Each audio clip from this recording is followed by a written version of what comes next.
পাশে। আপনারা দেখছেন নিউজ বাংলা প্রতিদিন। আমি গীতা। দেখে নেব আজকে হেডলাইন্স।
আবার ওয়েলফেয়ার সোসাইটিকে রাস্তায় দেখা গেল হিন্দু উৎসব, আবার দেখা যাবে মহরমে, কি বলবেন? না, হিন্দু উৎসব বলে নয়, সোসাইটি আমাদের হাজী মোহাম্মদ মহসিন ওয়েলফেয়ার সোসাইটি সারা বছর ধরে নানা সমাজসেবামূলক কাজকর্ম করে থাকে। বা এই যে ধরুন এই দুর্গাপূজার সময় বলুন, ঈদে বলুন, এই পবিত্র রথযাত্রায় সবসময় আমাদেরকে সবসময় পাবেন। আমরা সবসময় এই ধরনের কাজকর্ম করতে আমরা ভালোবাসি। এটা সম্প্রীতির রথযাত্রা, এখানে হিন্দু মুসলমান বলে কিছু নেই। আমরা মানুষ, সবার উপরে মানুষ তত্ত্ব, তার উপরে নাই। সুতরাং আমরা আজকে চকবাজার মোড়ে এই হাজী মোহাম্মদ মহসিন ওয়েলফেয়ার সোসাইটির পক্ষ থেকে যারা রথ নিয়ে এসছেন, অত্যন্ত পরিশ্রম করেছেন, তাদের হাতে তাদেরকে একটু ঠান্ডা জল এবং একটু মিষ্টিমুখ করিয়েছি। এটা সোসাইটি আজকে বলে নয়, আমরা এরপরে যখন মহরম যখন আমরা তখনও করব। এবং আমরা প্রত্যেকটা সময় সারা বছর ধরে এই হাজী মোহাম্মদ মহসিন নানা সমাজসেবামূলক কাজকর্ম করে চলেছে। কখনো হসপিটালে ফল বিতরণ, কখনো সুস্থ মানুষের মধ্যে পোশাক দেওয়া, শীতে গরম পোশাক দেওয়া, এইভাবে আমরা সোসাইটির কর্মকাণ্ড করে চলেছি। উৎসব সবার, তাই তো?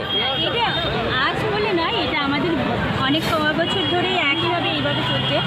আমরা সকলকে নিয়ে চলতে চাই। বাংলার যে সংস্কৃতি বা মানে কৃষ্টি যাকে বলে, বাংলা হলো সকলকে মিলে চলা। সেই মিলে চলার সম্প্রীতির ইয়েটাই আমরা পালন করে চলছি। বাংলার সংস্কৃতিটাকে নিয়েই আমরা চলছি। এইভাবে বাংলা এগিয়ে চলবে। যতই যারা বাংলাকে ভাগ করতে চান বা বাংলার অশান্তি করতে যায়, বাংলার ক্ষতি করতে যায়, তারা ব্যর্থই হবে। ধন্যবাদ।